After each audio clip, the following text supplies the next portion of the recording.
This is the original siren right here. Pueblo firefighter Mark Pickerel loves old firefighting equipment. This is our original hand-pulled hose cart. This is what they had before they went to the horse-drawn equipment. J.B. Orman, he was a governor of Colorado. He was also the first fire chief of South Pueblo. The Pueblo Fire Department's roots go back nearly 150 years. The original volunteer fire department started in 1873 here. At that time, Pueblo was well on its way to becoming a railroad and industrial center in southern Colorado. That kind of growth carried big risks. They realized, well, a fire could devastate blocks, so they knew they needed a more stable firefighter. City leaders decided to put the firefighters on the public payroll. The department went professional in 1889. Pueblo was the second city in Colorado to have professional firefighters. Denver was professional before us in Colorado. But yeah, we were professional before like New Orleans and other huge cities.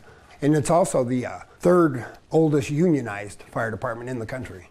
In 1895, Pueblo's still growing population prompted the department to expand.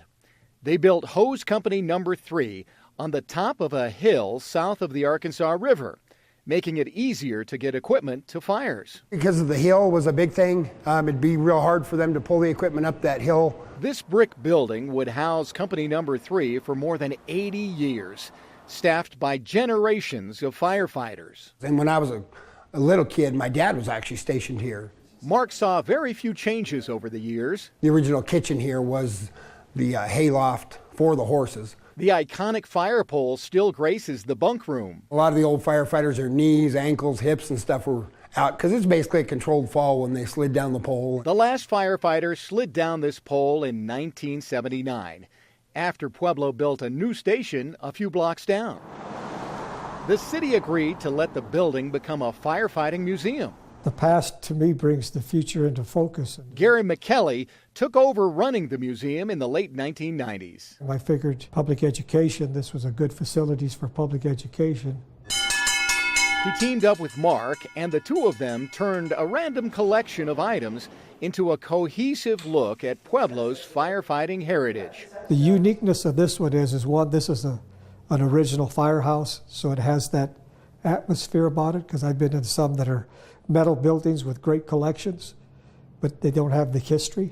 Here you see firefighting history in its original context. This is the hose drying tower. Least experienced firefighter used to have to climb up to the top, and they would pull the hose up on the rope here. Now this was actually kind of the sitting room, their login book of who was here, the runs that they made. Like many small museums, they lack adequate funding for upkeep. The exterior, there's a lot of work that needs to be done to make this building as beautiful as it was when it was first built. Some damage will be left alone, like this stone window seal. We thought it was erosion too originally, and an old fireman came and said, no, that's where the horses used to stick their head out the window and lick the limestone for their minerals. It's those kind of stories volunteers hope to preserve in order to inspire future generations of firefighters. Gives them a sense of history, kind of a sense of belonging, so it kind of sets a tone for basically the rest of their career.